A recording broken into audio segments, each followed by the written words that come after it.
This podcast is part of the Game and Entertainment Network. Visit tgenetwork.net to find the latest episodes from all our shows.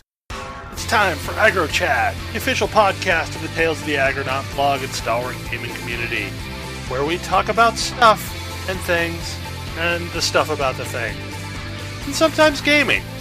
I'm Belghast, and let's start the show. Hey folks, it's that time again. Time for another episode of AggroChat. This is episode 106, and tonight I am joined by Ashgar. Hello. Grace. Hello. Kodra. Hi. Thalen. Hey there. And Tam. Hello. I totally messed with the order there, because for whatever reason, Tam is sorted below Thalen tonight. Because I don't have a capital letter. Yeah. Capital letters are apparently a thing. Anyway, so I think the big news of the week has been the Overwatch beta test open thing that everybody can get in now. It's pretty sweet. I think, so first question, has everyone gotten to play that? I don't know. Thalen, have you gotten to play it at all? I have not. Okay. Well, Blizzard would really like you to download the client because I have seen so many freaking commercials. I'm sure they would. They are blitzing the hell. Not as much as Microsoft wants me to download Windows 10.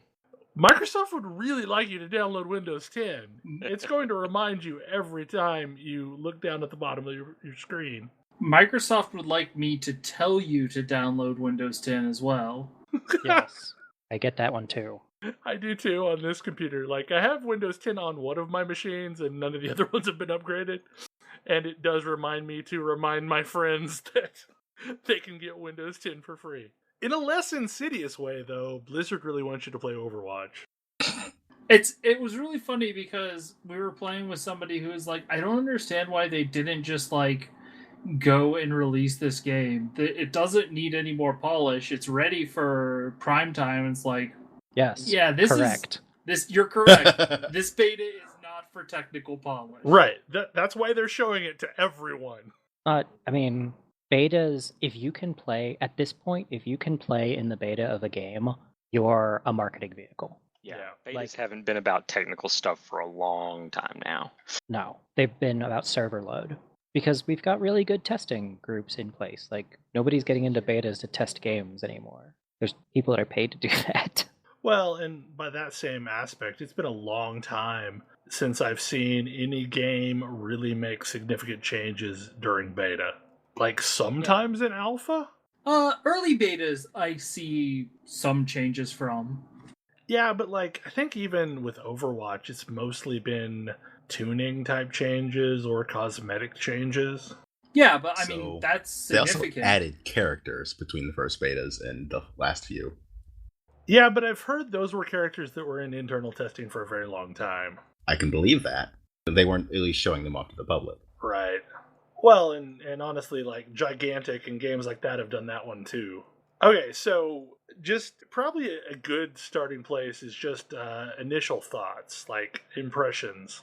Well, I guess I'll start because I'm probably going to be the one dissenting voice that, like, initially when I, like, first logged into it, which was not this weekend, but the previous stress test, I, like, first thoughts were that, like, this is really polished and it's very pretty and I like these characters. And then the more that I have played it, the more I think that it is not a game that I want to play. Even after grouping together the other night? Yeah, you know, I enjoyed it somewhat, and I definitely enjoyed it more with friends, but I don't know. I mean, I think maybe if I had sort of more time to sit around on my own and kind of mess with some of the characters and get used to their different abilities and things, I think part of the problem is that it's so fast-paced that I sort of kind of understood how to play one character, and I didn't really get the opportunity to mess with anything else because I didn't even know what buttons they had, and I didn't want to take the time to do that while we were, you know, rushing through playing together as a group. So the end experience was not super fun in the long run. I mean, the actual act of playing while we were in a match was pretty fun. But I think I would need more time to get used to what I was capable of, and I'm probably not going to spend the money on the game to test that out and see if I end up liking it eventually, because my sort of first impression of a small amount of play was enough for me to think that it's probably not going to be worth it. And I get that. I spent a lot more time probably than a lot of people did in the tutorial. Well, not the tutorial, but like the little test bench type mission that you can go into. Oh, So, I spent a lot of time because in I'm there. me, I spent enough time in there, I got kicked out. I did too. I got kicked out both times I was in I because got I kicked was. out as well. So I was just going back to that starting room and flipping to a new character and seeing what all I could do, seeing what the abilities did on this button or that button. Yep. Which I did a lot of that. I did a lot of that too, which probably tells me that Blizzard should probably remove the timeout from that. Yeah, that it doesn't make sense that there's a timeout, other than the fact that it's probably happening on a server and they just don't want people taking up server resources. Whatever the case may be, like it should at least AFK you if it's not registering inputs or something. But, Yeah, it shouldn't be an auto kick. Yeah. I mean, it's not like it takes any time at all to get back in there, but still. Well, it was just jarring because like I was in the middle of testing a character. Yeah. And like I was putting it through its paces and then boop, I'm out. Yeah, like it should give you a warning or something. Or just have a timer up in the corner. But if you didn't start with that, I absolutely understand why you would feel very lost in that game. Yes. And I did start with it, and I spent a bunch of time with it during the stress test. But when I hopped in to play with you guys, it had been at least a week or more since I had played, and I hadn't had any time to just refamiliarize myself with anything. And so, like, I think I definitely would have had a much better experience if I had bothered to take a half an hour to go and poke around at a couple different characters again and just get used to what they were capable of. So, I mean, it's partially on me for not doing that, but it's not, at least I'm not comfortable enough with the genre to just hop in and mess around with different things on the fly. Yeah, I can see that. Well, yeah, I mean, like, I will say, you did some pretty clutch moves as May. It's true. Oh, and I love that. Like, I love May. Like, I had a lot of fun freezing things and throwing up ice walls, but I know that there's probably other things that I would like to try, and I just didn't feel like I was comfortable doing that. Yeah, I feel like there's a tutorial mode missing that introduces you to multiple characters. Yeah, rather And than it's- just Soldier 76. Yeah. Well, and Soldier 76 is really not the most Overwatch character to be introducing you to. Soldier 76 is very much a Unreal Tournament Quakey type shooter character. He's generic-y McGeneric. Yeah, like if you're used to Call of Duty, you can play Soldier 76. Whereas there are a lot more interesting characters that are doing new things with this genre that they should probably introduce you to as well. One thing I'm curious is, like, as far as a background, do you have much of a shooter background, Grace? Back in the day, yeah, I mean, I played a bunch of Unreal Tournament, like, back in the PS2 era, and I played competitively against friends in my living room and against, my significant other at the time that used to be way too competitive with, and felt like I used to be at least adequate at it. I probably in the last 10 years, I have not really played a lot of shooters, so that's part of the problem. Yeah, and I think that's going to be one of the big stumbling blocks of Blizzard as they roll this out, is the big thing that they're doing is taking the core elements of a shooter and really boiling them down to the good parts, but I don't feel like they're doing much to really introduce players to shooters. I don't think they are, but I think that the game is much more accessible than almost every other shooter because it gets rid of a lot of the things that make it in streamlining gets rid of a lot of the things that make a lot of other shooters inaccessible. Well, and what I mean is, like, okay, if you look at, like, World of Warcraft, it was the game that opened up MMOs to a whole new crowd of people that had no experience in MMOs. And this game is poised to be, it could absolutely be this FPS that introduces people to competitive FPSs, but it feels like it's not quite doing that yet. It's making strides in that direction, but I don't think it's doing it. I don't think it needs to do that. Like, MMOs, at the time WoW came out, MMOs were a tiny niche audience, and WoW opened it up to the mainstream. Like, shooters are already mainstream. What Overwatch needs to do, and I think is doing, is making shooters a lot more accessible than they were before, rather than introducing people to them. But I do think that there's a gap in, like, if I've never played a shooter before, how do I do this? And I don't know that anybody's doing that.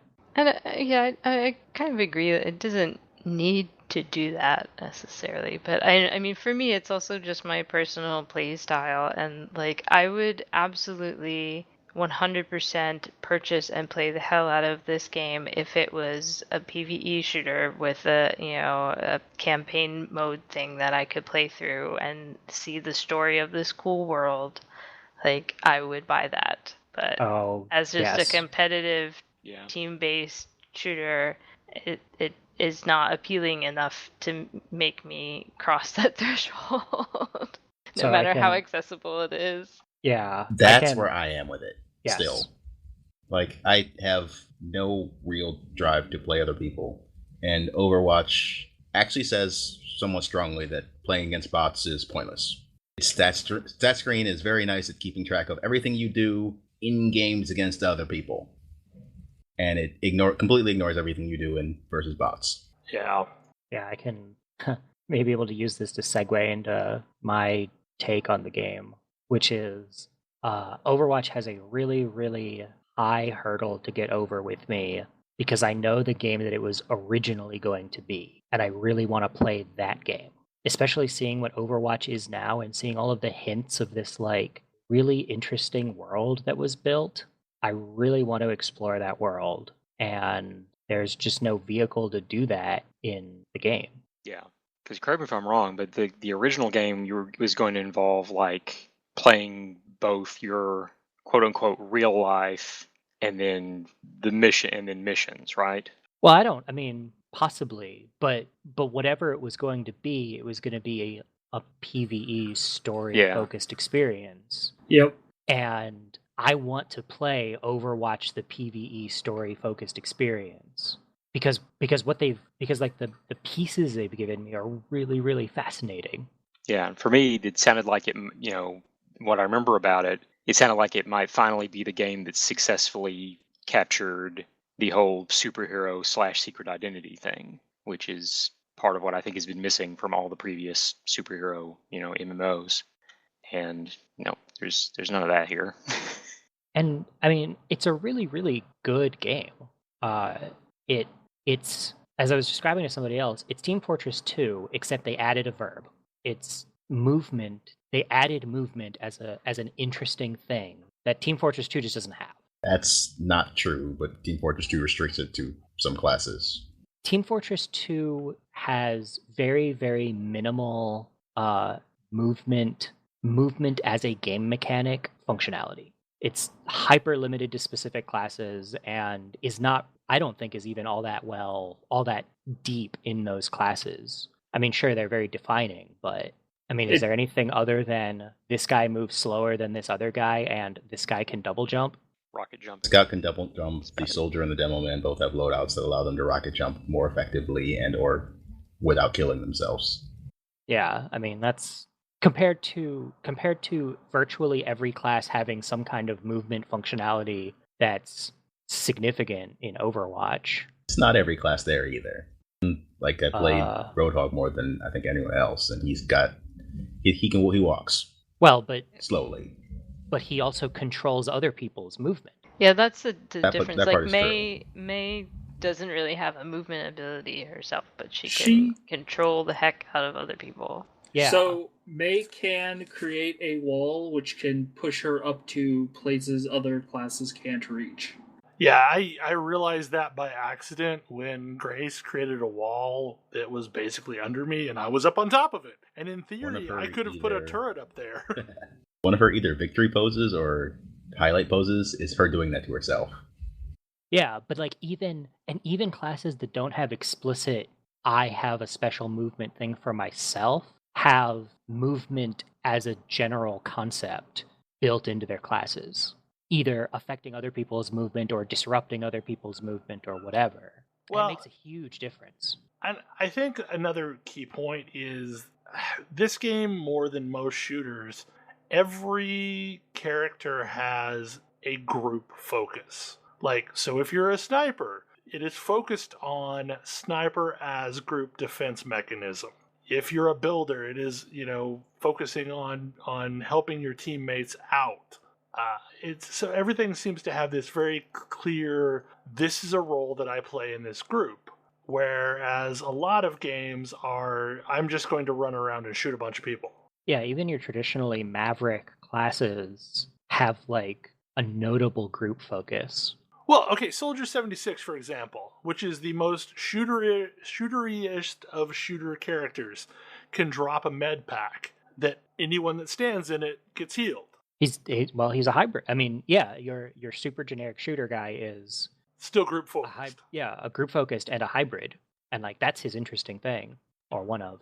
I honestly haven't played a lot this week, mostly because I played enough at first to know I liked it, and because of the way the unlock system works, I didn't really want to be sad that I had unlocked something really cool, and then on the 24th, when it actually launches, I wouldn't have it. I guess that's something worth talking about, is like they have loot boxes, but the loot boxes are poses or costumes or these graffiti sprays or vocal dialogue lines that you can equip. And it's totally random what you get. And basically there's a leveling system, and every time you level up, you get a loot box. And somehow there is a way of getting currency, and I haven't figured that one out. I've gotten currency in loot boxes. Okay. But eventually you can save up enough of their in-game currency to buy whatever unlock for your favorite character. But because of the way, as random as it is, like, I've gotten some cool stuff, and then they've reset, and I don't have my cool stuff anymore, and I really don't want to invest too much time into it until it's real. I've gotten almost exclusively sprays, so... Yeah, I got a lot of vocal dialogue lines. Yeah. Something random loot. Yup, something random loot. But at least it's not cash shop loot. Even though I would have paid good money to unlock some of these things. Yeah, like I kind of wish it were cash shop loot, because then I could pay money to get the things that I want. Yeah, like there are some really awesome costumes. Like there is a goth Saria that's amazing. And it amazing. Yes. And it actually affects the way her weapon looks. And her weapon is all spiky too. And that would be like the only Zarya I would ever play. They have incredible... Their character design is fantastic. Oh, I love their character design. Like, they've all got really clear personalities. They all move and do things the way you'd expect. Well, and honestly, like, there's an interesting tale going on right now of two games launching around the same time, Overwatch and Battleborn. And for the most part, Battleborn is getting next to no press. So much so that most people are just saying, oh, it's out already? And, like, Overwatch is absolutely stealing the thunder right now, and I think it's because Overwatch has phenomenal character design. It's a reason. And Battleborn, like, so there's a game at Battleborn, and I picked it up, and it's kind of fun, but the characters themselves are wholly forgettable. Like, I can't tell you the name of them. I just know it as, oh, it's that mushroom dude, or the spiky-haired elf lady with, the gun that fires a grenade when it reloads.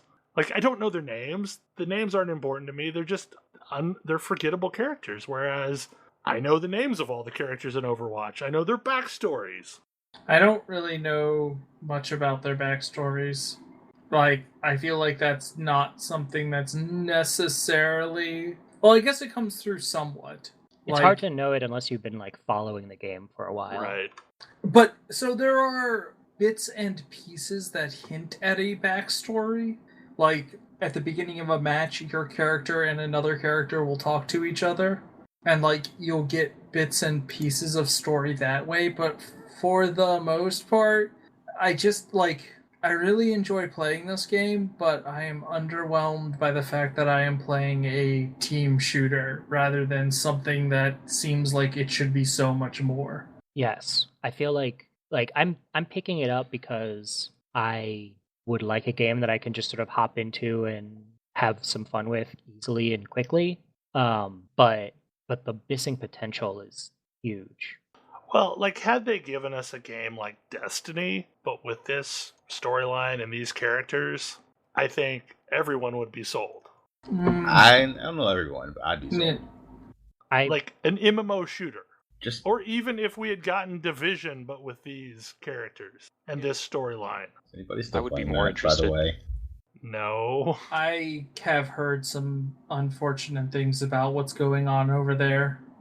So basically, they've been pressed into a situation where they're releasing their quote-unquote Loot 2.0 patch now. So I've heard that their netcode is almost entirely client-side. Yes. Which means that currently there's basically an arms race over who has the best hacks in the dark zone. Yes. Wow. Was everyone on this development team new? Apparently. You would think, Ubisoft like... has never made an MMO. Yeah.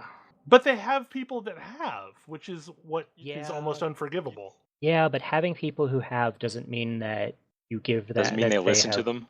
Exactly. Well, I mean, and... It doesn't mean that your network engineer has. Yeah. Exactly.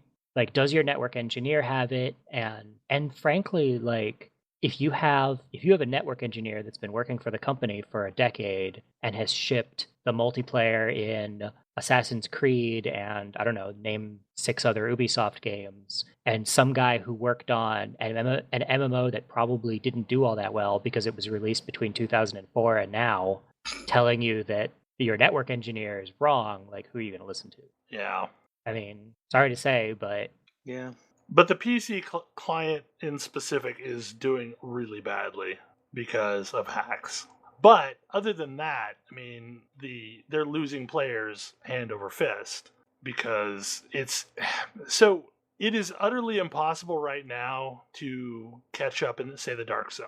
And it's not just an arms race of hacks. It's that if you weren't there the first few weeks to get the drops, when the last patch went out, you are now so hopelessly behind that you'll never be able to catch up. That, people, a single player that is at max level now can take out full squads of 6, 7, 8 people at a time.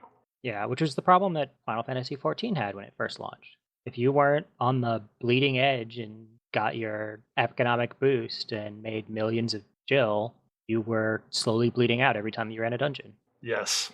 So they're going to have to learn lessons. They're going to have to learn lessons quickly. And part of it is they're releasing their Diablo 3 2.0 / Taken King patch supposedly this month. It took those 2 games over a year to come up with those things. Yes. They have reached that point this quickly is what I'm saying. And basically, those games learned that people enjoy it better when you're throwing some loot at them, period. It doesn't have to be the best loot in the world, but it should feel like the game is being generous. When the rat pushes the lever, they need to get a food pellet. Right. I mean, this is a looter shooter. You should be drowning in loot. As to whether or not that loot is what you really wanted, doesn't really matter. Just the simple fact that you're getting something feels better than getting nothing. I actually get very frustrated with that thing because what it means is I am constantly having my play session interrupted to deal with my full bags. Yep. See, some games have come up with really good ways to deal with this, like Marvel Heroes, where you can set the game to just instantly auto-sell or feed to your pet anything below a certain quality. Or honestly, even Destiny has a system of dealing with that where if it is something that drops that you can't deal with right then, it gets mailed to you. Well, I mean, to be fair, the Division has a core loop that encourages you to go back to base on a fairly regular basis. Yeah. And deal with your inventory and restock and so on. It does, but I also kind of like, just going, like, in that game, I like just being out in the world and doing stuff and not necessarily wanting to go back to base periodically. Yeah. I don't know. I actually really like that core loop being a baked in thing because I feel like not enough games do it. But it is an inconvenience. It's friction. And I think that it could be I think that their inventory menu system being awful makes that a much more painful friction than it should be. Well, and their fast travel system being... It really bugs me that their fast travel system, the time it takes you is based on how far away you were. Like, I don't know why that bothers me so much.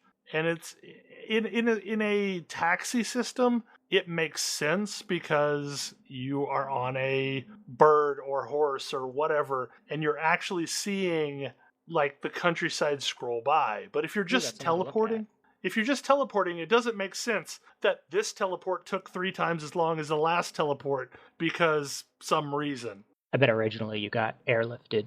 Probably, and then they cut that. Yeah. It would feel better if you were getting airlifted. Oh, it would feel better if it was like the Dark Zone, to where you had to wait for someone to airlift you, and then you grabbed on, and then you saw a little cutscene of your air or your helicopter flying back to base, and then you were dropped off. Like, that would feel better, and it would feel like it made sense, whereas this variable teleport link thing just doesn't make sense. Well, and it feels broken. Right, it feels like something's wrong. It feels like the game is somehow broken when it takes twice as long to teleport this one time than what you're used to.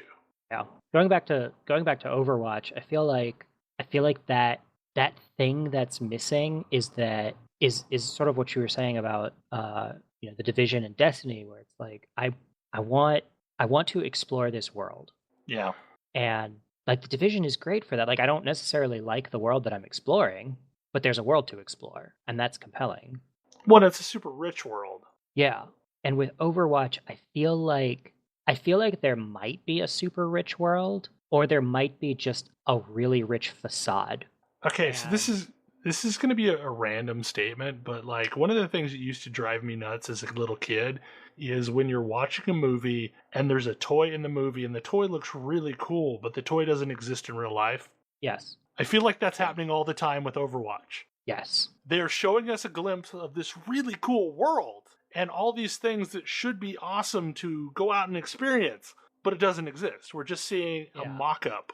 Yeah, exactly. And that's the thing that bugs me. That's the hurdle that it's got to get over. Because it's like, if I didn't know more about this game and it was just, oh, this is a team shooter, like it would be about as exciting for me as Team Fortress was. And I played a decent amount of Team Fortress. It would probably be it's a lot more exciting because I like movement as a mechanic a lot more than, just shooting, or mostly just shooting. But it's that hint that there's this bigger, more fleshed out, interesting world that there's no way for me to see other than through like web comics and their trailers and so on.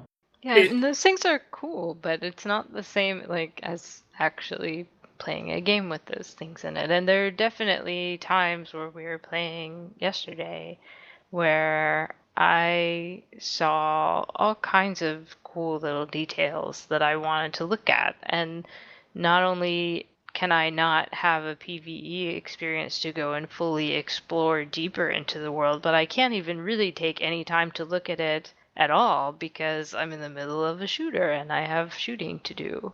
Yeah. You have to go do the shooty mans. It makes me...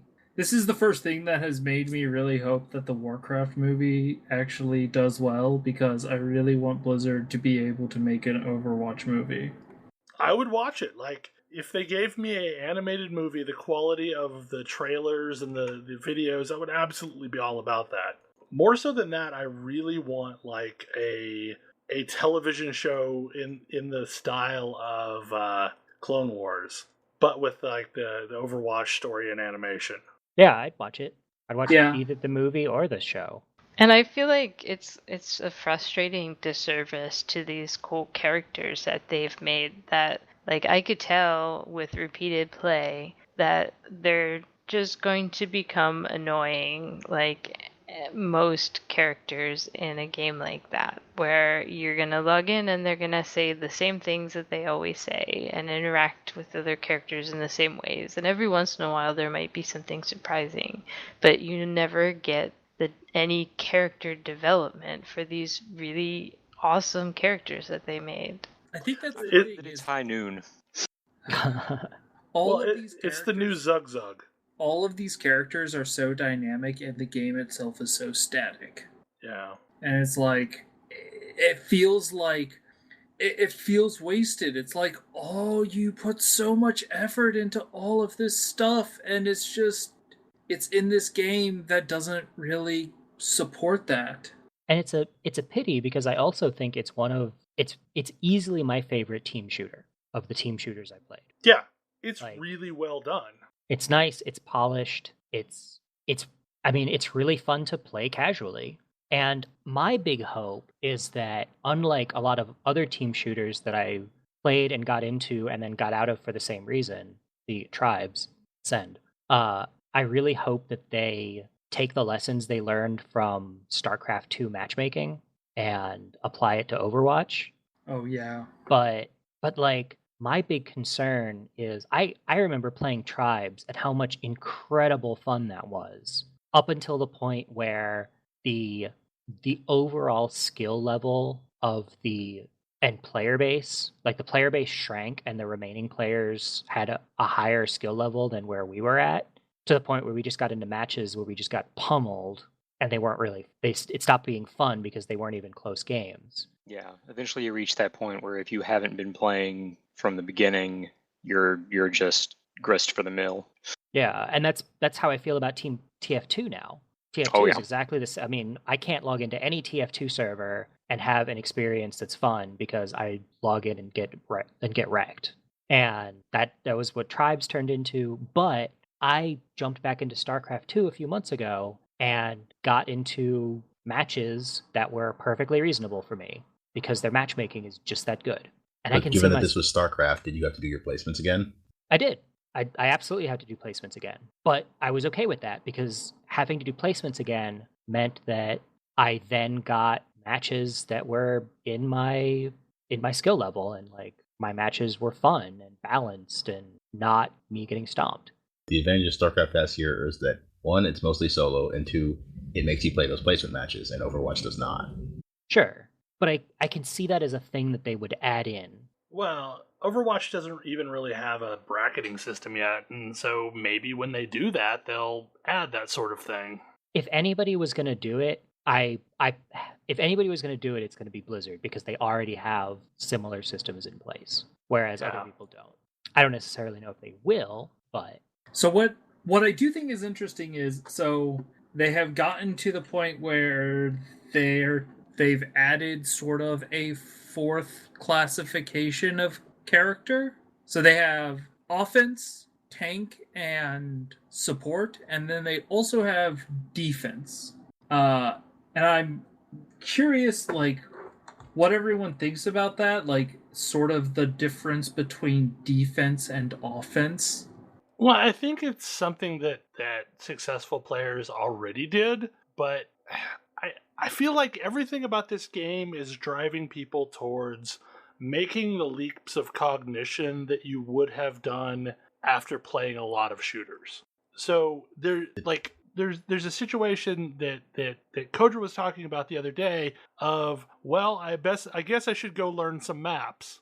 And I feel like this game doesn't really require you to learn some maps, and I don't think it really requires you to understand what a good team comp is, because there's a little menu on the side telling you, you need one of these, you need one of these. And that's so the map thing I think is a lot more valid, but the team comp thing is very helpful. But if you don't understand where all the entrances are for a particular map, and you are playing a class that is not a tank, it's going to be a problem for you. I got flanked as a healer a few times and died horribly. Yeah. And as Genji, you want to be flanking. Like, certain classes really need to know all of the nooks and crannies in various maps. Which characters might be ignoring those? Cough, Black Widow, cough. Yeah, and I think there are a lot of characters in all of the characters in the offensive group, except for maybe Soldier 76, and a lot of the characters in the defensive group need to know all of those tricks on the map. I think that's a lot less pronounced than in most shooters, frankly. Well, he did just say only half the characters really need to know the map. Yeah. Actually, fewer than half the characters really need to know the map. But I guess what I mean is you can sit down and start playing bots, and you don't need to know that. And you can learn that as you're playing. And that's what I do like, is that their bots are very good. And the bots' experience is letting you learn the map and letting you learn the characters. Or, if you just want to get punched in the face, letting you get punched in the face by their hard bots. But I feel like it's a good experience for learning. Like, I mean, it's not a boring experience. Playing the bots was fun. And it did let me learn, okay, I can go hide a turret here. Or I can, you know, when they push against this point, they're going to come from here, here, or here. So if I'm a tank, I should be paying attention to these points of entry. Yeah, the bots do a good job of altering their tactics just enough to show you different ways that you might be approached. I do think there's still some issues, like the play of the game is such an interesting concept. But I love the functionality of it. In theory, they need to work on that AI that figures out what the play of the game is. Because it doesn't always need to be Bastion shooting at a line of guys. Or Torbjorn with his turret. Well, it disproportionately rewards high scores, not game changing. Because Bastion lining up a bunch of guys and just shooting in a straight line and killing all of them is not likely to be a game-making play, whereas there are other plays that are much more significant, deserving of recognition, even if they're not as high scoring in a single move. Well, like, if you have a Mercy that is consistently topping off your entire party and making sure that they never get low, that's not going to show up on the play of the game, but they absolutely were the player of the game. Yeah, and more importantly, I think what they should be doing is trying to identify plays that emphasize teamwork. Yeah. If they're going to call out a particular action, they are incentivizing that action. So they need to be incentivizing things that make the game fun for the team. Yeah, I mean, I think it would be really cool if their play of the game were it would take a big overhaul of the system, but like, what's the coolest synergy that you saw that happened in a game? Like, did you get an awesome May wall followed by Diva ult or something similar? Well, or, you know, they already have the vote system in. Why not let that happen first and then do the play of the game based on the person that was voted? Oh, interesting. Like, reverse them. Yeah, do the votes first, and then, because it does record your plays of the game for each character you are. Yeah. So you just, whoever gets voted for the most, that's the play of the game. Right. That would be interesting, because it is already recording that. Right, exactly. So it's already giving you like a menu to pick of like the top 5 or whatever they considered highest performing people based on their role. But the problem is like your healer or your, you know, full support, unless they have a turret, is never going to get the play of the game. Yeah.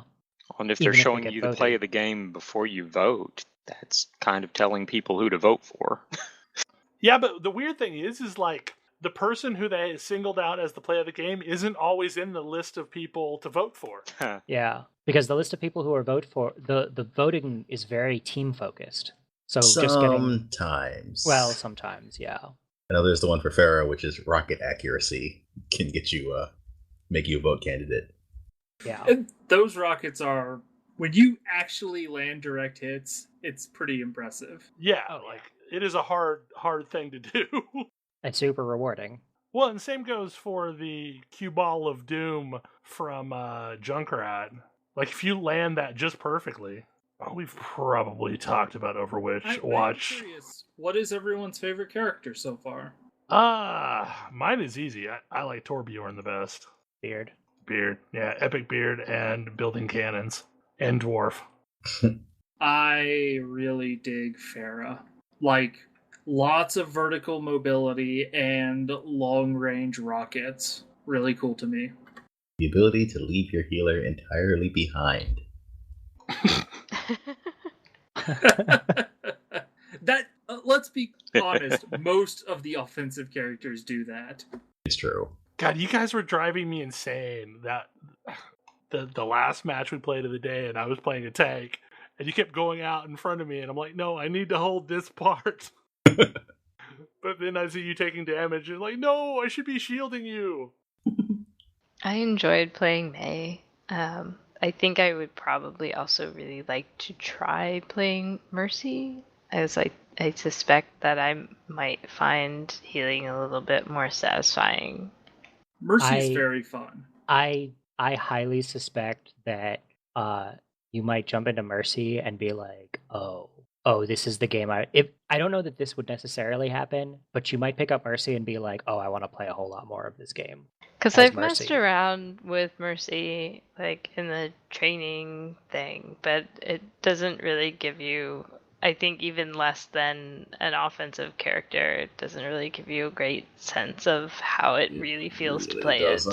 Yeah, it really doesn't. I really enjoy Mercy because it's like, oh, I make a huge difference. And you're playing a totally different game than other people are. It's like healing in an MMO, really. Like, yeah. The healing is pretty much a completely different game from whatever anybody else is doing. Well, and like a good Mercy is the difference between life and death. I mean, like, whether or not you've just overextended yourself or you made a really good push. What I think my favorite part about Mercy is actually her movement ability. She is so mobile because she can jump to other players. Even if they're dead. And I think that's the thing that I was missing about Mei is, like, yes, she has a type of movement ability, but it doesn't really, it gives her access maybe to some places that other people can't go, but it doesn't give her mobility. I'm kind of the opinion that Mei absolutely has to have a Reinhardt on her team to be playable. Oh. She needs a delivery system. If she can get into, like, close range with the enemy, she is devastating. But she's really hard. It's really hard for her to get there. Yeah, it's really hard for her to get there. Yeah, I mean, the perfect scenario would be Reinhardt shielding and Mei hosing them down as they're trying to run past Reinhardt. Yeah, because her stun is incredibly powerful. So I focused on getting one character of each type that I like, so I could play Phil. Definitely love Mercy, though I'm starting to come around to Lucio, but I still like Mercy more. I also love Genji. As much as Kodra thought he was useless, I think Genji is hilarious. I don't think Genji's useless. I actually think Genji's really effective, especially in the current meta. It's fair. At first you were like, I don't see why Genji's any good. But the thing I don't like about Genji is that he's a little bit too mavericky of a character compared to the others. Like, he doesn't have a lot of group utility, and I feel like that I don't like that about him compared to most of the other characters. Yeah, because even his brother Hanzo has, like, that really cool revealing shot thing that he does. Oh yeah, and Hanzo is my defensive character of choice. I waffle between him and Widow, but I like Hanzo more, just because that reveal is so useful and is more frequent than Widow's. Widow's lasts a lot longer though. Widow's lasts a lot longer, but I don't necessarily need it to last long. I need to be able to put it where I need it when I need it, so I can set up the next play. Yeah. But that's sort of a play style thing. But really, my favorite is Diva. Like, giant mecha, insouciant pilot, blowing people up, super mobile. I love it. Although I don't like it when I'm the only tank on the team. Like, I like playing D.Va as a flanker, not as a primary tank, because I'm pretty terrible at being a tank. Sir. I feel like the strongest tank is Reinhardt. I mean, like Zarya and Winston are doing something different, but I guess it depends on the match. For like defense, I also like Zarya a lot. But for like defense situations, it just feels like Reinhardt is stronger for those. I actually think Reinhardt is more effective on the offense. Basically to shield the push. Yeah. Yeah. I think Reinhardt is really good at breaking into places. If you've got it's really about how much is your team working together and who is the rest of your team playing. Because Zarya is really good if your team is more dispersed, and Reinhardt is less effective if he's not protecting anybody. Yeah. But like a Reinhardt and Mei is a terrifying combination. Well, and Reinhardt with anybody behind him that is a really strong shooter. So like, a Hanzo behind a Reinhardt, or a Soldier 76 behind a Reinhardt. Somebody that's got range and can just poke things from behind the shield. Yeah. I think I liked playing Roadhog more than anyone else.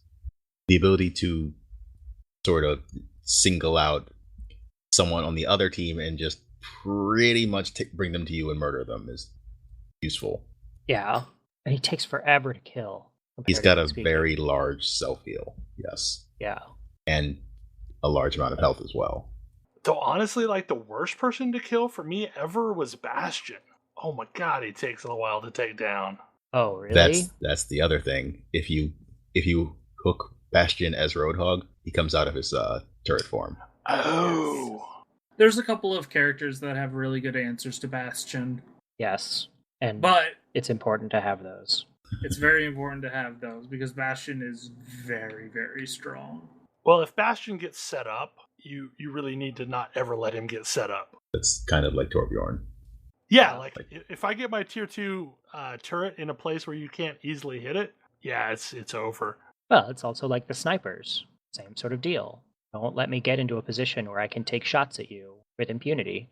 Incidentally, I really like speaking of snipers, I really like the feature where the characters that are most threatening to you have their sounds amplified, and the ones that are not very threatening to you have their sounds lowered. I didn't notice that. It's hard to notice unless you're playing specific. Like the more extreme it is, the more you notice it. As D.Va, I hear May's like ice stuff, like a freaking giant, terrifying storm outside my house. And whenever I'm playing Hanzo or Widow, hearing a Widow shot is like a thunderbolt. Like it is, pay attention to me. Also, as I want to say Tracer, and to some extent as Genji, I hear Pharah's whooshing crazy loud, like louder than as Pharah. Because those characters are really scared of Pharah. Those characters have less health than the damage done by one rocket, right? Yes. And this is honestly what makes the gameplay interesting, is the ability to switch between characters at will. So if you're getting shut down by a specific character, you can switch over to one of the handful of answers to that character and use it to effectively shut them down. I want to see a League of Legends or Heroes of the Storm mode that has that enabled, where on death you can swap champions. I would love to see how that played out. So, did you play any of the Brawl mode? No, I didn't. Okay, so it's interesting in that every time you die, it switches you to a champion on its own. Yeah. And you have to figure out how to make that work. But it's doing that for everyone. Is this League or Heroes? No, Overwatch. Oh, really? They have a temporary special mode that's like, do this different thing. And because it's play random heroes. Yeah, it's what was it? The all middle, all ARAM. ARAM, all random, all mid. Yeah, except for it's all random on death. But I guess the thing that I liked about that is it gave me permission to play a bunch of characters that I wouldn't normally play. I mean, that's what I liked ARAM about in League, was it's going to throw me at most likely the character I know the least about. And so far in Brawl mode, it seemed to do that a lot. But I mean, what I liked about that in League is it always felt like everyone was not exactly on even footing. So I mean, everybody was trying to learn what they were doing. Any final thoughts about Overwatch before we move on to something else? Not really. Okay. I think it's a really great popcorn game. I'm probably gonna hop into it every so often, especially like when they add new features or new characters. Kind of jump in, play it for a weekend with whoever feels like playing it that weekend, and then Well, it's going to serve the same role as like Heroes does for me. Like I enjoy it when there's a bunch of people I know playing it, but other than that, I can fairly easily forget it exists. yeah. I wish it was a game that I liked because I would like to spend more time with those characters in that world. I agree. I think I'm going to just because I also kind of enjoy the game that it is, but I also wish I could play the game that it isn't. I don't really have any interest in a team shooter, unfortunately. So I will probably be making a pass. So another thing that has happened since our last normal show is we have started Diablo 3 Season 6. And I know myself and Grace and Ash have been participating in Season 6 so far. And I don't know, like, I'm digging it. I always like the start of a new season. I like the starting from scratch. It makes the loot exciting again. I'm very happy to be playing in a new season, although I have a little bit less enthusiasm this time around as last time. I don't know whether it's because it is a little bit closer together, with less of a gap, or just that I don't know. I think I also was a little bummed that while it's slightly easier to get the stash tab this time, it's still locked behind the same basic level of difficulty as it was before, and I find that frustrating. I'm not sure whether I will have the stamina to stick with it long enough to get the tab this time. Yeah, like the most grindy of them is the leveling 3 gems to 65. The other, like the 350 kills, seems mitigatable by the fact that you can do that in a full group. Mostly, I just really don't feel like mastering a set dungeon again. Oh, yeah. And that's even earlier on in the season journey. Like, I've already finished lots of the requirements for higher tiers, but I can't get there yet because I just can't quite bring myself to, like, do what I need to do to master the set dungeon. And I know it's At least doable. it's not Firebirds this time. At least it's not Firebirds this time. I mean, you could choose whichever one you want. It doesn't have to. Sure, but you get 6 pieces of Delseers. Right. Yeah, see, I absolutely broke out Invoker, and I did that dungeon, and I lucked out that that's a much easier dungeon than the Akon set dungeon. Well, and I think I actually ended up mastering Tal Rasha's dungeon last time, even though the set was Firebird. But I just, and I don't want to do the same one again, because if I have to do it, I might as well very incrementally, slowly work towards, the achievement for getting all of them.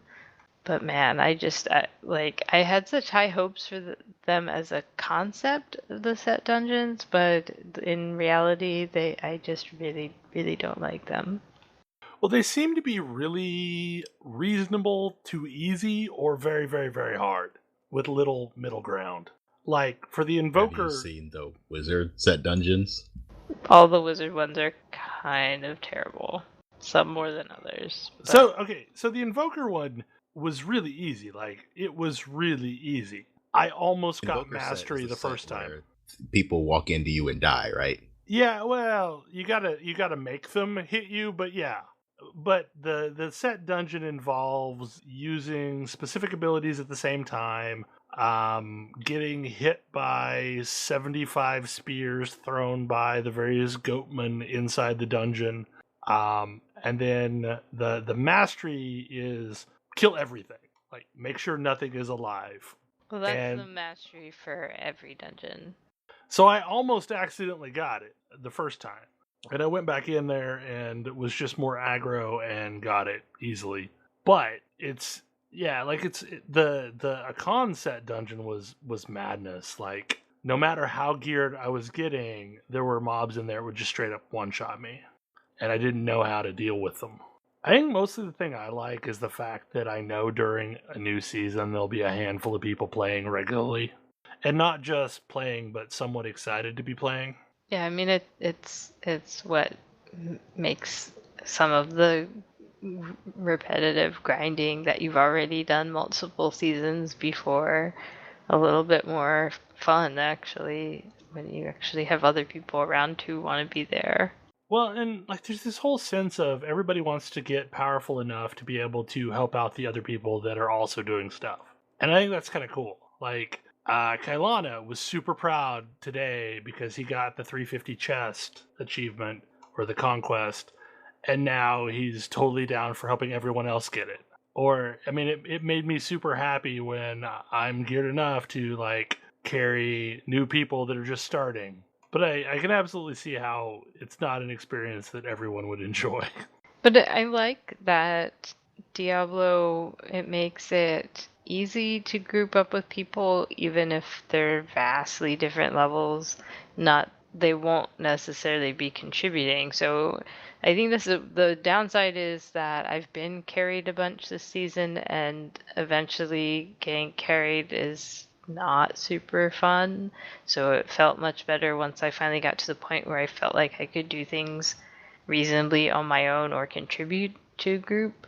But on the flip side, I like that it allows you to group with really, disparate levels of people, and that it's rewarding as the person who's carrying someone else that you still get, all the loot and bonus to loot for being in a group and everything, so that it's worth your time in addition to just the warm fuzzy feeling of helping out.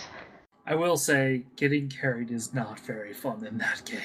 No, it's not. It's a process. Like, if you're like that, the first night was a blast when we were all on even footing, and then when I had to go to bed because the real world is a thing that exists. I was about to say, I feel like I got in on the first night and you guys were already level 50. Yeah, you were an hour late. I was an hour late and therefore had to suffer misery. Yeah. No, seriously, like on the opening night of a season, we're a little hardcore about it. But the weird thing is that if instead of coming in an hour late and sort of tagging behind people who were still leveling, you had come in 24 hours late, you would have gotten caught up within 15 minutes or something. Yeah. There was just enough of a difference to be annoying at that point, but not enough to make the process over quickly. Like, How long did it take for us to catch you up the other night, Ash? Less than 15 minutes. 2.5 riffs, about 5 minutes each. Yeah. And at that point, you had your 4-piece at least. I don't know if you've done your 20 Greater Rift solo yet, but... I have not. It takes a bit for the wizard to get there. Yeah, it took a bit for me to do it as a Crusader, too. That's the problem with Crusaders, is like... Crusaders exist in 2 modes. Either you are this unstoppable killing force, or you are useless. And it just takes time and gear to make the difference up. But, I mean, that's useless in terms of the level at which we're trying to play, which is above Torment 10. So, I mean, if you were, like, Karen has been playing a lot, and she is taking a much more sane and rational path and slowly walking up the Torment levels. And, like, each day I see her in a slightly higher tier. So I feel like that's maybe the way that we should be playing instead of bum rushing to the end. Well, I think that it's sort of a challenge at this point. Like, when seasons were a new thing, it was actually really fun for me to kind of push myself a little bit more every season, see how much farther I could get. And now, over the course of the last 3 seasons or so, I've gotten way better at the game. But I pushed myself to do some really silly things. But with each successive season, it's like, well, how much more do I really want to do? And these things are getting really silly and time consuming. And, how much do I really want to bother with that before I set it aside until the next season? Well, and what makes it a challenge too is each one of us is enabling the others. So you have people like Absolutely. Karth that is 100% enabling us. Like he was, I want to say he was probably Paragon 300 by the end of the first night, maybe. Something like that. Yeah, certainly within the first 24 hours. And then Kai honestly wasn't terribly far behind him. But I mean that's no surprise since Kailana has been among the first probably 15 players on the server every expansion that reached the level cap in World of Warcraft. I know he actually was I swear he was the server's first at one point. Well, it's funny, I chased that sort of thing in one or two expansions in WoW, but actually, I really like doing the speed leveling thing in Diablo because I don't feel like I'm missing anything by doing it. Yeah. I've seen the story, and it's not going to change until they release a new expansion or something. Or it's also not going to be good until they move on to the next game. Right. So, I don't feel like I'm missing anything by not playing story mode or not paying attention to when people are talking to me and just running a bunch of rifts and murdering a bunch of demons in the face. And it's really satisfying. What I like about Diablo 3 is that I can get in, do a handful of things, and feel like I accomplished something. And it fits the same kind of niche that Destiny does for me, where there's like this little bite-sized bit of fun, and it feels like I'm building towards something else. And it's a lot of the way that I think Kodra feels about roguelikes, or the good roguelikes, to where each time he goes in, he feels like he's building towards something, even though he's died. But for me, it's like I'm playing these little bite-sized slices of a game, and I may only play it for 30 minutes or an hour at a time, but I feel like I've moved the bar a little bit towards the next goal. And I think that the seasons really contribute to that because it presses that reset button before you really get to the point where, man, I'm just grinding, and if anything isn't an ancient legendary with perfect stats, and I don't even feel like looking at it, and you don't get to that point. So, well, I don't get to that point. I don't think you get to that point.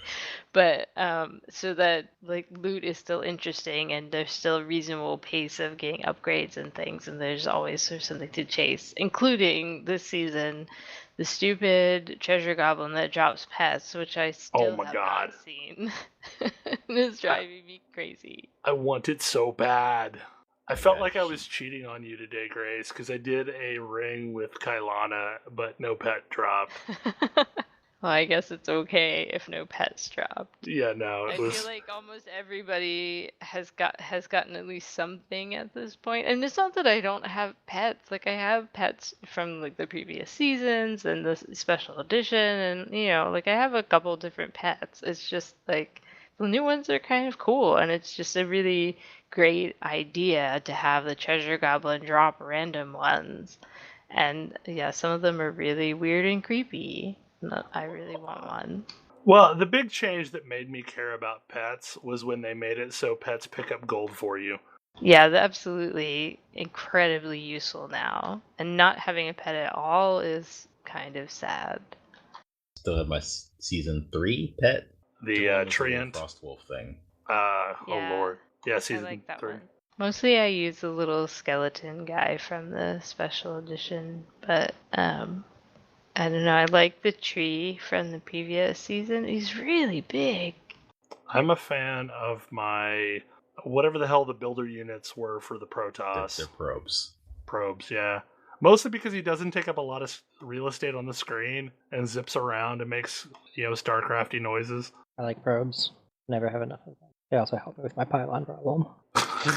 And the Vespine gas. But honestly, I don't know how much more I have to add about Diablo Season 6, other than I'm enjoying it, and if you are also playing through it, you should totally let us know. You want to talk about a game that I wish I liked? That's that game. I wish I liked Diablo. Yep, I totally wish I liked Diablo. It's got almost all of the pieces of a game I would really love, but I just do not enjoy playing it. I've tried so many times, too. Okay, so always sometimes monsters. Oh boy. Yeah, I picked this up. I don't even really know why. I think it was on my Steam like recommended games queue, which I just browse fairly regularly, and it's an indie adventure title. And what's compelling about it, and I could probably ruin it for myself by looking up a guide or something, but I've been studiously avoiding doing that because like I don't really know what the end state looks like. Like it's an adventure game that I don't know what I'm doing in. So I don't know what and it's intentional. I don't know what choices I make are meaningful and which ones aren't, but I'm making choices like every day. It's very Persona style in that it takes place over a month and like it sets up problems, but I don't know which problems are really important and which ones aren't. And so it's really interesting kind of following this story unfold that could go in all sorts of interesting directions because I don't have any preconceived notions about it. It's also ostensibly a love story, which is why I picked it up to begin with. Interesting. But like there's a lot. I mean, it's set in modern, or well, not really modern because there's payphones, but modern-ish day, you know, kind of real life. And it's just this interesting like I don't know what to expect next, and I find that really compelling. And I don't know, like I've made some decisions and have been consistent with my decisions, but like I don't know if they're right ones or if they're wrong ones or even what a right or wrong decision means. There's also a sort of overarching theme of all of the things you want are just out of reach. So, you know. That in an adventure game sounds like it would be really annoying. Well, it's you don't have enough money to do all of the things that you want to do. How do you fix that problem? Got it. And money is a constant problem. I did some looking into this game at one point, and the big thing that I kept hearing was that it also allows you to make some really horrific decisions. Yes. Like you can make it doesn't stop you from making very bad choices if you so desire. And like some of the really bad choices you can make are at least justifiable. Like a lot of them involve doing stupid things for money. You know, the game, this is not really a spoiler. The game opens up, you've got like $15 and you need 500 to pay rent or you get kicked out that day. And it's like, what can you do to make $500? And like my first, I managed to scrounge, and I couldn't do it. I couldn't scrounge together the money to pay rent. So I had to sleep out in the street. Like that sucked. And I managed to make the rest of the money on the second day. But on the second day, I was hungry because I hadn't eaten the first day, and I spent all my money on rent. And it's like, well, I guess I sleep in a bed, but I'm starving. That's bad.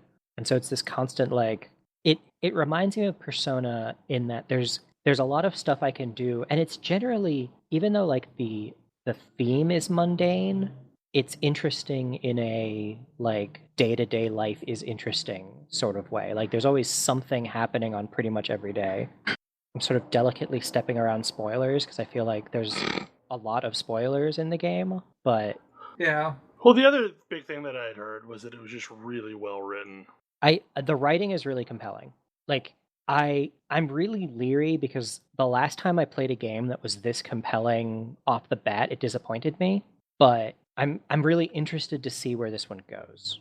Sounds like a game that is probably full of awkwardness and sadness that I should check out. Yeah, I mean, you like, 11 sads out of 10 games. This one's interesting because it's not necessarily, I like it because it isn't necessarily sad. It manages to be kind of bleak without being sad. And it might become sad, I don't know. But it could also not, like it might not be a sad story. It's I don't know. It's relatable to me because for a variety of reasons, but because it's a story about things not being great but being able to remember when they were great and trying to get back to that place. That description sounds like it could be super triggery for people if they've been through bad situations. Yeah, possibly. I mean, it's also kind of nice to play a game that's, I don't know, there's been a bunch of stuff that I've been able to do that would get me further faster, but that I've opted not to do, not because the game overtly like disincentivizes me from doing it, but because like I wouldn't want to do that as a person. Like it's not worth it to me, so I'm not going to do it. And I kind of like living out that idea. Well, it's definitely looked interesting the couple times I've seen it come through in my queue. Yeah, I think the concept of the Steam queue is really cool. I really like it. It's showed me a bunch of stuff that I otherwise wouldn't have noticed or would have forgotten. And like it's not perfect, but I tend to go through like I tend to go through like 6 or 7 or 8 of them at a time, and it starts to get desperate and starts showing me like weirder and weirder and more off the wall things, and every so often I'll find some gem in there. It's like someone that really wants to please you. Yeah, and it's trying to give me curated decisions, but has a nearly endless supply of games. Like I find all sorts of things in my queue that's like, I don't want to play this, but I know somebody who does. And I'll mention it to them, like, hey, have you heard of this? I've definitely spent a lot of time noping things that were in the queue, but every so often there's something really interesting that shows up. I'm probably only interested in one game in every 3 queues or so. But it's nice to flip through them and see what's interesting, what's happening on Steam, what's new, what haven't I heard of. Well, my big thing is the Steam interface has become so bloated with titles that it's really hard to find anything through the actual interface. Yeah. Without using the queue. Without knowing what you're looking for, it's really hard to find stuff. Yeah. And here's a horrible segue. Speaking of not knowing how to do things, Elite Dangerous, Kodra. Yeah, so I'm playing Elite Dangerous now, again, and I really like this game. Like, this game allows me to fly around space, and there's a ton of stuff to do, and the only problem is the game itself doesn't seem interested in really directing me to how to do it. Most of today has been spent searching the internet for how do I do these things, or where do I go to get this? Like, I really want to do mining, and there were a couple of missions that were like, go get me this rare minerals. Like, sweet, I will go find that. And there's just no way to like ask the game, how do I go mine for this mineral? You have to go out onto the internet and be like, how do I mine for this mineral? And then it will tell you places where you can go and mine for them. And there's a lot of really cool systems web pages that people have built to make up for the game's inability to give you information. That sounds a lot like Destiny. In the aspect that people have dug and figured out lore elements that don't exist in game. I'm not even talking about lore elements here. I'm talking about, where do I go to buy this piece of equipment? How do I mechanically interact with this game in the way that I want to? Like, I had a mission to go get some platinum and turn it in, and it would get me a whole bunch of credits. And the game had no way of letting you figure out where you could go to try and mine for platinum. I had to go to a website, and I had to put in my current system, and then it would tell me the nearest system where I could go mine for platinum. And it just seems like this should be something that should be information you can get in the game. Or there should be some way for, like, people to sell you that information. Well, this is the kind of thing that I expected to do 2 decades ago when I was playing Everquest and had to basically live on the Alakazam's website to find anything. Yeah, pretty much. Yeah, that doesn't sound awesome. Well, I mean, it was as good as it got, but yeah, it's just games have figured out ways to tell us the things we need now. Yeah, I feel like this game is trying to be like super exploration and information brokerage type of thing, but I haven't figured out how to use their information brokerage, or it's not complete enough because I need to be able to buy this information, or I need to be able to get this information without going to a website dedicated to serving that information. Well, and so the game is launched, but the game, from what I've heard, still feels like it's absolutely under development. Yeah, they have this like expansion pack season pass where they're adding like a major system every season this year, and like that's one of their big things that they're trying to do is we want you to like they added planetary and surface gameplay this spring, like earlier this year, and they're adding a whole new other system, including like new loot and new crafting and so on. I think that's the next one coming up, and they still want to add more stuff. Like one of the things they want to add are capital ships where where it's like a multiplayer ship. AKA that thing you always wanted to do. Yes, and no one will play it with me. But I can hope. Maybe Kodra will play it with me. Maybe. Sounds like fun. Oh, and a whole new mission system. That's the other thing that they're... Maybe the mission system will tell you where to go? One can hope. It kind of did wonders for Starbound. You know a game that has a sort of mission system that doesn't work? EVE Online. Another game so true. that does not at all teach you how to play. No. Well, yeah, and yeah, this game does feel sort of still in development, but yeah, it's sort of a year out still. Yeah. I feel like they should have figured some of this stuff out by now. But it's other than that, if you're willing to put up with like scouring the internet for information, it's actually very fun. I will say I wish their ships were more interesting looking. It's one of my biggest complaints with the game. There's a lot of stuff I like about it, but man, am I tired of the same triangle-y ships.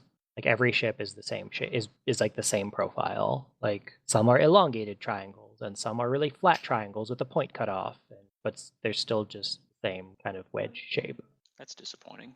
And they're really cool on the inside. They've got these like cool detailed cabins and like they're very detailed wedges. But I just want more. I just want more variety. Like I like interesting looking starships.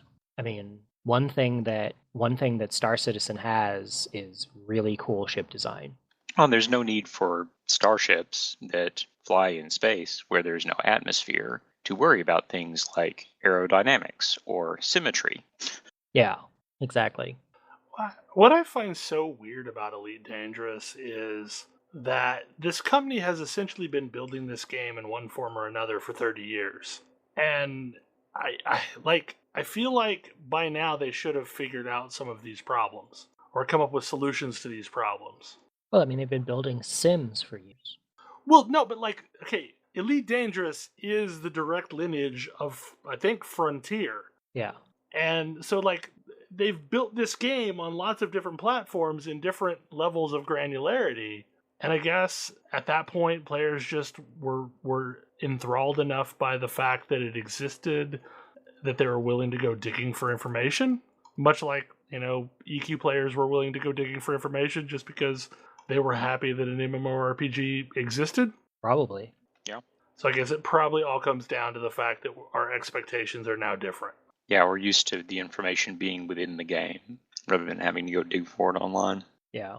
Whereas 20 years ago, the idea that, oh my God, I can get this information online instead of having to call a hint line. God. That's fantastic. Then again, I used to also have notebooks beside the PC full of like chicken scratching and things that might be useful later on that I've scrawled. This means something. One of those.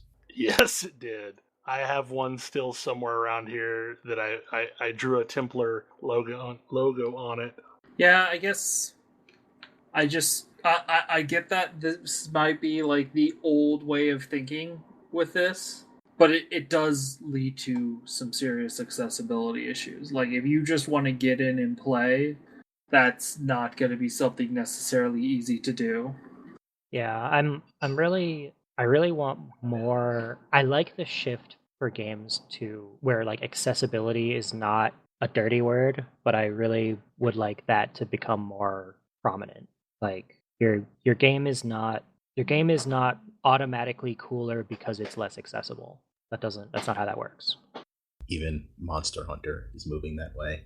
Yeah. Of all things. Ooh, that's exciting. I've always wanted to play Monster Hunter. The one coming out for the 3DS is significant. It's already out in Japan. I think it's coming out in a few months here. Has significantly more beginner-friendly features than any of the previous ones. Fantastic. That's not to say it doesn't do a whole bunch of the things that still make it Monster Hunter. Sure. Well, and honestly, I think that the situation that's going on with Elite Dangerous is not willful obfuscation.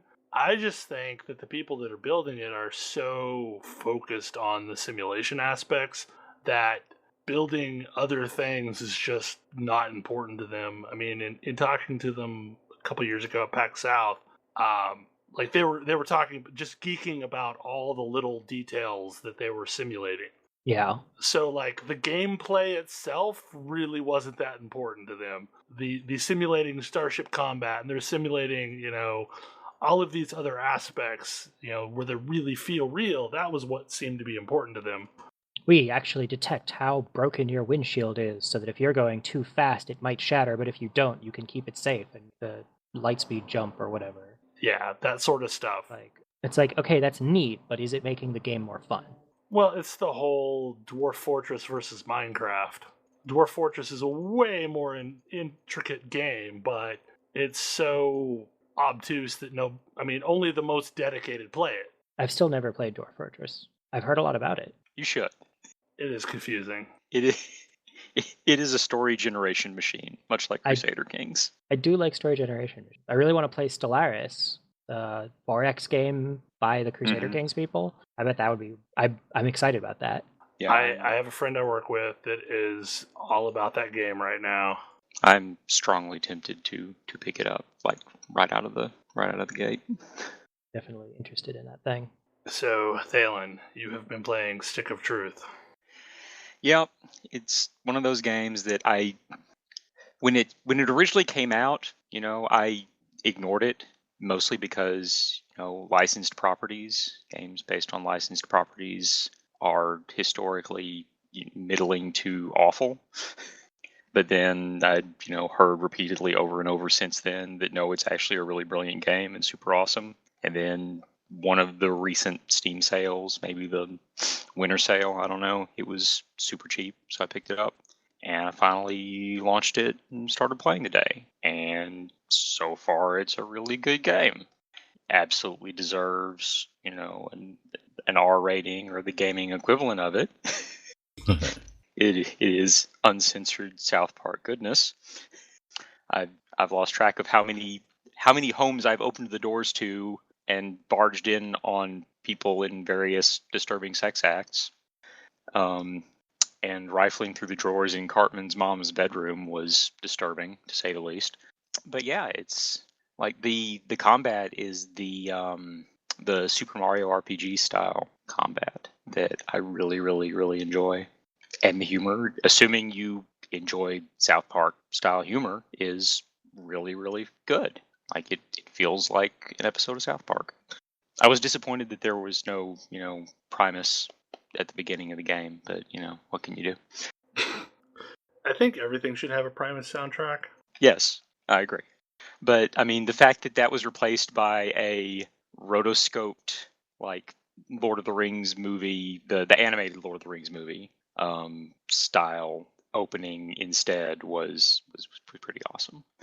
I desperately want to play this game. I just haven't decided to start it. I feel like it's going to be one of those things that I need to play through without interruptions. And I kept thinking it would be that long, and you may be compelled to do that once you start. I know I was. I kept thinking it would be a great Christmas break type game, because it's full of holiday spirit and all. Yeah, I feel like I'm definitely going to need to play through it and probably go back and play through it at least once more, because the available character classes that you can pick from are fighter, mage, thief, and Jew.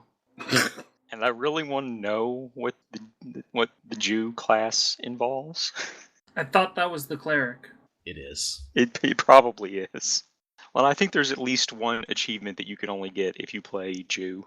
So I think another thing that we were talking about before the show started is more of a footnote, and I don't know if we have anything really important to talk about it, but apparently, as of this week, Ryzom is on Steam.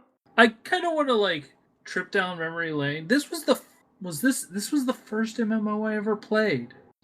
Back in beta. I got into the beta for Ryzom before World of Warcraft came out. Well, it was significantly before World of Warcraft. Yeah, World of Warcraft was the first MMO I really dove into, but Ryzom was a game I played in beta, and I was I don't know how to play MMOs. This doesn't make any sense to me. Well, I remember alpha testing Ryzom while I was playing Dark Age of Camelot for a time frame reference, so that would have been 2002, 2003-ish or so, I think? Maybe? Mostly I'm curious, does this mean that Ryzom is a game that released that has a longer development cycle than Duke Nukem Forever? No. Oh wow, they released it a horrible time. The initial release was September 2004. Right. Wait, what? Their initial release was September 2004. It was not a good time for them. No. Yeah, World of Warcraft. I remember hearing about Ryzom, but there were other things that I knew I wanted to be playing at that point. So I still don't really know what it is. I mean, I wasn't even entirely sure it was an MMO until Kodra started talking about it tonight. Wait, so has this game, this MMO has existed for the past 12 years? Yep. It has changed hands numerous times. But it is older than WoW. Games don't actually die unless they're made by NCSoft. Yep. Huh. MMOs don't die. Almost every MMO ever made is still functional at some point, as long as it was actually released. Yeah, City of Heroes and Star Wars Galaxies are the main standouts. City of Heroes is no longer running. Star Wars Galaxies is no longer running. Warhammer Online is no longer running. Yeah. And there's one other that I was just thinking of. Matrix? The Matrix Online is no longer running. Yeah, that finally got shut down. And is Tabula Rasa still running? No, it died a horrible death. Yeah. Another NCSoft one. God, what was Auto Assault? Also NCSoft. Yeah, also NCSoft. Also no longer running. But there's, of all of the MMOs that are released, it's relatively few, even very unsuccessful ones, that were just totally shut down. I mean, hell, Ultima Online is still running. Ultima Online is still running. Dark Age is still running. Original Everquest is still running. Well, Horizons was a horrifically bad launch and a failure as an MMO, but it's still up and running as Istaria, which is basically do you have a dragon fetish game? Because if you've ever wanted to play a dragon, you can totally play a dragon, and that's the only people that are still playing are the ones playing dragons. And I just double-checked, Meridian 59 is still running. Yep. Yep. In fact, there's a they were actually at PAX South. Yeah. People running that now. Yeah, I was pretty sure it was, but I had to double-check, because holy crap, that game is old. Yep.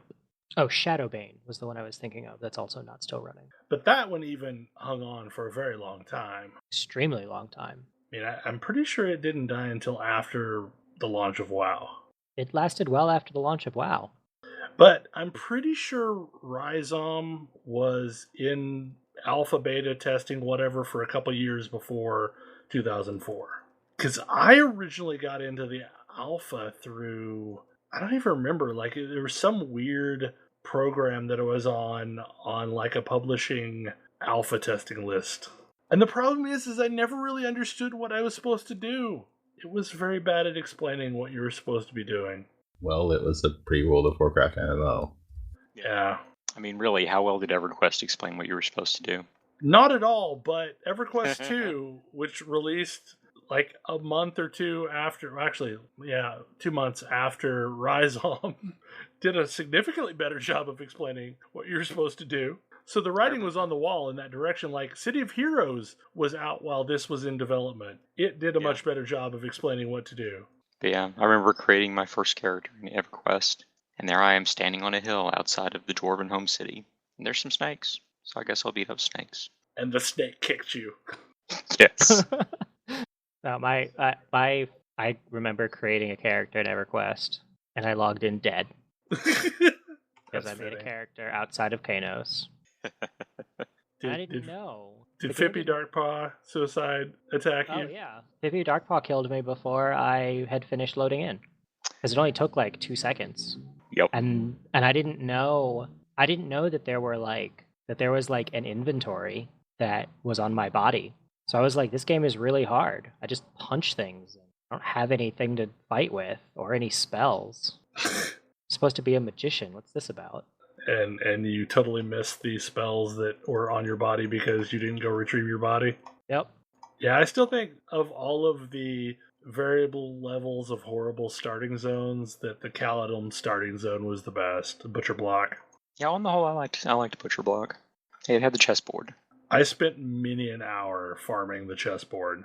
That and hunting giant beetles to try and get a pristine shell so I could make that damn armor. I had the armor. I was proud. I wore it. And then when we went to the moon, there was a quest just like it to make moon beetle armor, whatever it was called. Oh, and I just thought of one more MMO that has shut down. It's going to give Belisad. Hellgate. Yeah. It's officially dead now. Like, it only recently shut down. Well, okay, yeah, so technically it's didn't not... Didn't it shut down twice before that? Yeah, it did. Yeah. And technically it's not really shut down now. It's been turned into a horrible mobile game. Oh, joy. Like, they took exactly the client that was the PC client, ported it to mobile devices, watered down the interface, and it's now a mobile MMO. So it's not dead. They cut open its corpse and filled it full of junk and are puppeting it around on strings. Look, it was already a zombie. They weakened it, burnied it. Filled it with bees. But seriously, that game wasn't alive to start. That wasn't alive before the most recent. Yeah, it makes me sad because like I've gone back and played it not long ago, and I still love that game. I mean, when it wasn't having awful, horrible network problems, I recall it being fairly entertaining. Well, that was its problem. Like, you could not play with more than like one other player, which kind of cripples the concept of a Diablo-style game that even had guilds, if you can't ever play with other people. But like, thankfully, there's a single-player mode client that still, believe it or not, runs on Windows 10. So you can still technically play the old CD copy, which is one of the handful of CD games that I have kept. And actually, like, there's a weird underground community that's like, you know, created high resolution patches for it and all sorts of other stuff to make it feel modern, run 1080p. But unfortunately, like, all of the networkable functionality of being able to play with other people is gone. So it's entirely a solo experience. But honestly, like, I've wondered why more games that are from the early days of MMOs haven't ported to the mobile platform. Because that level of graphics is acceptable on mobile devices. Controls. FF11 is headed there. I saw that. That's weird. Huh. But it's actually been in the works for some time. Interesting. It probably will have a better interface. It would be hard to have a worse interface. I'm actually really curious as to what they're going to do with that game, because I'm fairly certain Square wants some version of Final Fantasy XI to always be playable, and they are done developing the MMO. It is not going to have any more content patches. Related, it got content patches for what, 12 years? Yeah, I mean, they only just recently finally shut down development on it. Yeah, I mean, it is old enough that it is essentially a contemporary of EverQuest. Yeah. Is it? Well, okay, I think it's from 2002. Right. Mm-hmm. I mean, it is designed to be a contemporary of EverQuest. Yeah, it is pre-World of Warcraft. I knew that, because I remember World of Warcraft came out my sophomore year in college, and I knew people playing FF11 in my freshman year. I mean, I remember when 11 launched and all the bullshit that you had to go through to get rolled on the same server as your friends. Passes. Yes. I remember reading about that. My EverQuest guild was trying to play Final Fantasy XI, and there was this whole contorted system of getting people world passes, and it was annoying. And I never actually bought into it. Because at that point I was hooked on EverQuest, but the last thing I wanted was another game that was equally unsolo friendly as EverQuest. Yeah, FF11 came out at a really good time for me because I was just getting out of EverQuest after the awkwardness that got me to leave EverQuest, and so I jumped from one game into a very similar other game. Well, I mean, mostly at that time I had moved on to Dark Age of Camelot, and it was less egregious time sync wise. I mean, not by a lot, but it was slightly less. Slightly less. So, once I had gone to that, I didn't think I could ever go back to an EQ-style game. I'm not sure what I was playing at that point, because Star Wars Galaxies and City of Heroes hadn't come out yet. No. My trail of MMOs pretty much goes from Phantasy Star Online to EverQuest to Dark Age of Camelot to Horizons, and then finally to City of Heroes and World of Warcraft, and the plethora of other games after that. I guess I was still playing EverQuest, because Shadows of Luklin was late 2001. I looked it up now. And I still played it didn't come out in the States until 2003. Okay, late 2003. If it didn't come out here until 2003, then I was probably already in Star Wars Galaxies. Oh no, that's right. Yeah, that's right. I jumped into FF11 after Galaxies, not after EverQuest. All a blur. Yep, that's what it is. I went from EverQuest to Star Wars Galaxies, then Galaxies to City of Heroes, and then to World of Warcraft. Yeah. The sad thing is I really like City of Heroes, but after playing the beta of World of Warcraft, it killed all desire to play City of Heroes. Yeah. I never really enjoyed City of Heroes, but I also don't really like superheroes, so... I was kind of indifferent on superheroes, and then all these Marvel movies keep coming out. That's how I feel. I was not the world's biggest fan of superheroes, but somehow these movies are actually kind of good. I do like the MCU, but it doesn't make me like superheroes, it just makes me like the MCU. Especially as people tell me, oh, well, the real character is totally different. I'm like, no, I like this character. Yeah, mostly Marvel's been kind of slowly adjusting them to match up more closely with the MCU versions. Yeah, it's funny how that works. I had a conversation with Tam the other day about Iron Man and why I never really liked Iron Man, because traditionally he's been the biggest stick in the Marvel universe. No, classic Iron Man was fantastic. And he went back to Camelot and fought Doctor Doom in King Arthur's court. It was super awesome. This sounds like some nonsense. It is amazing. Yes, seriously. What do you do with a superhero whose whole thing is that he has a suit of armor? You send him to Camelot. Makes perfect sense. Sure. When you have to put out an issue every few weeks, I guess eventually you will come up with whatever story you can. I mean, time travel to stuff like that has been a key part of the Marvel Universe from nearly the very beginning. I mean, one of the very Fantastic Four issues involved them traveling back in time and the Thing becoming Blackbeard. He was still big, orange, and rocky, but he was Blackbeard. Well, I mean, this is in time before they realized things like that were cheesy. I'm pretty sure they knew back then. I was about to say, I feel like they knew, they just didn't care. Yeah, but comics were allowed to be crazy like that. Okay, well, this has been an episode where we have quite possibly the longest topic list I've ever seen. Because I've been trying to keep track of our diversions as we went, and I'm sure I've missed a lot of them. But we should probably, call it a show. I do have one quick thing, since we were talking about comics just now, and it reminded me of something mentioned to me by one of our listeners regarding our Star Wars show. Mm-hmm. And I do tend to agree with him. The best Star Wars Extended Universe story is Tag and Bink Are Dead. It's a 2-issue Dark Horse comic about these two idiots that end up involved in the background through the entirety of the first 3 movies. It's Rosencrantz and Guildenstern are dead in the Star Wars universe. Oh, man. And it is fantastic. That's amazing. And it is on Marvel Unlimited if you have it. And yes, you should read it right now. I will go read it. I don't even read comics, but you said Rosencrantz and Guildenstern are dead, and so I'm sold. Yes. That was, yeah. I wrote a paper on that book. It is one of my favorites. Okay, on that tidbit and the fact that, we've been running a bit.